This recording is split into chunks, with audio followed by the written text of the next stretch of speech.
ஐயோ எரிகிறதே, ஐயோ வலிக்கிறதே, புழுக்கள் இருக்கிறதே, இந்த எண்ணெய் இப்படி சுடுகிறதே, இது என்ன? ஐயோ தேல், ஐயோ ஐயோ, யாராவது என்னை காப்பாற்றுங்கள், காப்பாற்றுங்கள், என் தோலெல்லாம் குப்பிளங்கள் ஆகிறது, என் எலும்புகள் எல்லாம் உடைகின்றது, ஐயோ என்னை யாராவது காப்பாற்றுங்கள். யார் இந்த மனிதன்? எதற்காக இந்த வேதனையின் நரகத்தில் இவர் இருக்கிறார்? இத்தனை பாடுகளையும் எதற்காக இவர் இங்கு அனுபவிக்கிறார்?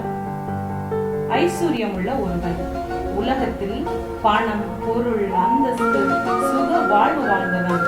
ஐஸ்வர்யவானுக்கு சகோதரர்கள் மொத்தம் 4 பேர். உலகத்தில் சுகபோக வாழ்க்கை வாழ்ந்தவன், இரத்தாம்பரமும் விலையேற பெற்ற வஸ்திரம் தரித்தவனாய் அனுதினமும் சம்பிரமமாய் வாழ்ந்து வந்தான். ஒரு நாள் மரித்து போகிறான். அவனை அடக்கம் பண்ணப்படுகிறது. நரகத்தில் கதறி கொண்டிருந்தான். ஐயோ ஐயோ, காப்பாற்றுங்கள், காப்பாற்று. நான் எப்படி வாழ்ந்தவன் தெரியுமா? உலகத்திலேயே நான் தான் ஐஸ்வர்யவான். நான் கூப்பிட்டால் 10 வேலைக்காரர்கள் வருவார்கள். எங்கே என் ஐஸ்வர்யங்கள்? எங்கே என் பணம், என் பொருள்? என் குரல் கேட்க யாரும் இல்லையா? புழுக்கள் என்னை தின்று கொண்டிருக்கிறது, வலிக்கிறது. வேதனையின் மத்தியில் கண்களை திறந்து பார்க்கும் போது தூரத்தில் ஒருவனை கண்டான். அவன் பெயர் லாசரு. அழகாக வேதனையின்றி இருக்கிறான். யார் இந்த லாசரு? சுகபோகமாக இருக்கிறானே. உலகத்தில் இருக்கும்போது லாசரு தரித்திரனாயிருந்தான். நோய்கள் அவனை வேதனை பாடுகளை அனுபவித்தான். பருக்கள் நிறைந்தவனாய், யாரும் பக்கத்தில் வர முடியாதது போல நாற்றம் எடுக்கக்கூடிய விதத்தில், எல்லாரும் வெறுத்து ஒதுக்கும் நிலையில் ஐஸ்வர்யவானுடைய வாசல் அருகே இருந்தான். ஐஸ்வர்யவானுடைய வீட்டிலிருந்து கிடைக்கக்கூடிய மீதி உணவை சாப்பிட்டு தன் பசியை ஆற்ற ஆசையா இருந்தான். ஆனாலும் சில சமயங்களில் அதுவும் இல்லாமல் பட்டினியா இருந்தான். ஒரு நாள் தரித்திரனான லாசரு மரித்து போகிறான். தேவதூதர்கள் வானத்திலிருந்து இறங்கி வந்து லாசருவை பரலோகத்திற்கு கொண்டு சென்றார்கள். லாசரு தன் சரீரத்தில் இருந்த பருக்களை எல்லாம் பரிசோதனை செய்கிறான். எல்லா பருக்களிலும் இருந்து அவர் குணமடைந்திருப்பதையும் மிகுந்த சந்தோஷத்தோடு ஆபிரகாமின் மடியில் இளைப்பாறுகிறான். தகப்பனாகிய ஆபிரகாமே, தகப்பனாகிய ஆபிரகாமே, இறங்கும், நீர் எனக்கு இறங்கும். இங்கே மிகவும் வேதனையாக இருக்கிறதே, என் எலும்புகள் எல்லாம் உடைகிறதே, என் அவைகள் அனைத்தும் எரிகிறது, அக்கினியால் என்னால் வாழ முடியவில்லை. நீர் எப்படியாவது நீர் எனக்கு இறங்கி மடியில் இளைப்பாறுகின்ற லாசருவை எனக்கு நன்றாக தெரியும். என் வீட்டின் முன்னால் தான் படுத்திருப்பான். லாசருவை எழுப்பி அவன் விரலின் நுனியை தண்ணீரில் தோய்த்து என் நாவை குளிர பண்ணும்படி அவனையாவது ஒரு தடவை அனுப்புங்கள். இங்கே எரிகிறது, என்னால் தாங்க முடியவில்லை. இந்த அக்கினி ஜுவாலையில் வேதனைப்படுகிறேன். ஐயோ அப்ரஹாமே, ஐயோ கடவுளே, தகப்பனாகிய அப்ரஹாமே. மகனே ஐஸ்வர்யவானே, நீ பூமியிலே உயிரோடு இருந்த காலம் என்னவெல்லாம் செய்தாய்? கொஞ்சம் நிதானித்து பார். நன்மைகள் அனைத்தையும் அனுபவித்தார். சுகமான வாழ்க்கை, நல்ல உணவு, நல்ல உடை, விலையேற பெற்ற வஸ்திரம், இரத்தாம்பரமாக பூமியிலே அனுபவித்தாய். ஐஸ்வர்யத்தினாலே அநேக பாவங்களை செய்தாய். ஏழைகளுக்கு உதவி செய்வதற்குத்தானே உன்னை ஐஸ்வர்யவானாய் ஆக்கினேன். ஆனால் நீ என்ன செய்தாய்? எல்லாவற்றையும் உனக்காக சேர்த்து வைத்துக் கொண்டாய். உன் ஐஸ்வர்யத்தினால் சகோதரர்களும் குடும்பங்களும் சுகபோகமாய் வாழ்ந்து வந்தார்கள். நீ உதவி செய்திருந்தால் எத்தனை பேருக்கு உதவி செய்திருக்கலாம்? சிந்தித்து பார். உன் நன்மைகள் ஒன்றும் மீதி இல்லை, எல்லாமே பூமியிலே அனுபவித்து விட்டார். லாசரு உணவின்றி, உடையின்றி, சுக வாழ்வின்றி எப்போதும் உன் வீட்டின் வாசல் அருகே இருந்தான். நீ மனம் வைத்திருந்தால் அவனுக்கு சுக வாழ்வை கொடுத்திருந்திருக்கலாம். அவன் வியாதிக்கு மருத்துவம் தங்குவதற்கு இடம் கொடுத்திருக்கலாம். லாசரு பூமியிலே தீமைகளை மட்டும் அனுபவித்தான்.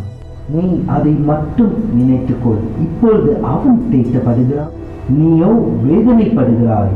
உங்கள் இடத்திலிருந்து கடந்து வரவும் கடந்து போகவும் மனது உள்ளவர்களுக்கு கூடாதபடிக்கு எங்களுக்கும் உங்களுக்கும் நடுவே பெரும் பிளவு உண்டாக்கப்பட்டிருக்கிறது.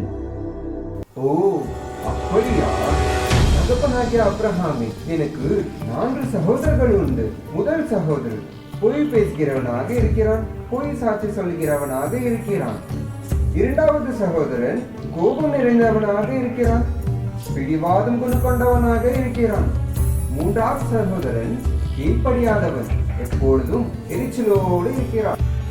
நான்காம் சகோதரன் ஏழைகளுக்கு உதவாதவன், ஐஸ்வர்யவான் என்று பெருமை வேறு. ஐயோ, அவர்களும் இந்த நரகத்துக்கு வரக்கூடாது. என் குடும்பம் ரட்சிக்கப்படணும். நரகம் உண்மையான ஒன்று என்று புரிந்து கொள்ள வேண்டும். பரலோகம் என்பது எவ்வளவு நிலையானது என்பதை தெரிந்து கொள்ள வேண்டும்.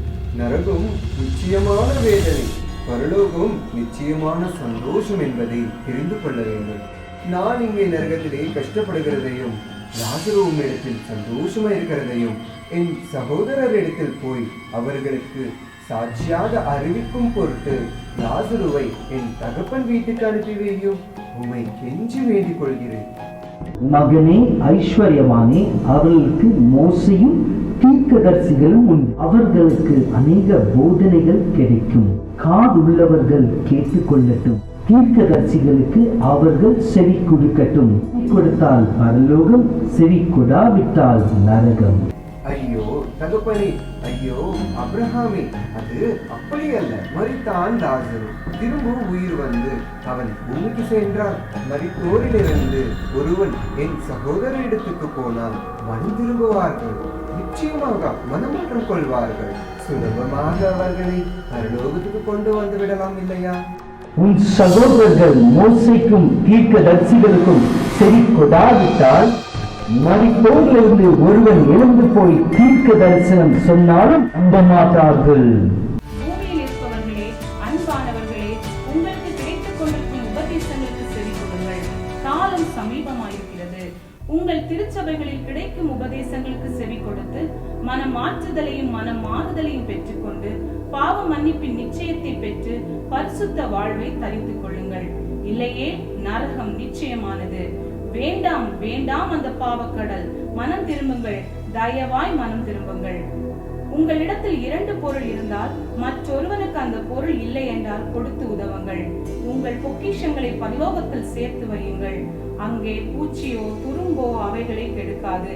திருடனும் திட்டமிட்டு திருடுவதில்லை. எப்படி பரலோகத்தில் பொக்கிஷங்களை சேர்த்து வைப்பது? பிறருக்கு உங்களால் ஆன மட்டும் உதவி செய்யுங்கள். கலாத்தியர் 6ஆம் அதிகாரம் 10ஆம் வசனத்தில் சொல்கிற பிரகாரமாக விசேஷமாக விசுவாச குடும்பத்தாருக்கு நன்மை செய்ய கடவும். இயேசு கற்பித்த பாதையில் நடவுங்கள். பிறருக்காக ஜெபம் செய்யுங்கள். இருதயத்தை சுத்தமாக வையுங்கள். காரணம், இருதயத்தை ஆராய்ந்து அறிகிறவர் கர்த்தர். அனுதினமும் கிறிஸ்தவ ஜீவிதத்தில் வாழுங்கள். பிறரையும் கிறிஸ்தவ வாழ்க்கையில் பழக்குவது நல்லது. பொல்லாதானவைகளை யோசிக்காதீர்கள். அருமையானவர்களே, தரித்திரனாய் அல்லது ஐஸ்வர்யவானாய் எப்படி இருக்கிறோம் என்பது அல்ல, கடவுளுக்கு பயந்து அவர் பாதையில் நடக்கிறோமா? கிறிஸ்து நமக்காக மரித்து சிலுவையை ஏற்றுக்கொண்டு உயிரை விட்டு அவருடைய அன்பை வெளிப்படுத்தினார். அது அவ்வளவு சுலபமான காரியம் இல்லை. ஆனாலும் நீ பரலோகம் செல்ல அவர் சிலுவையை ஏற்றுக்கொண்டார். ஆகவே நிச்சயமாக பரலோகம் செல்ல வேண்டும். ஆயத்தமாவோமா? பிறரை ஆயத்தப்படுத்துவோமா?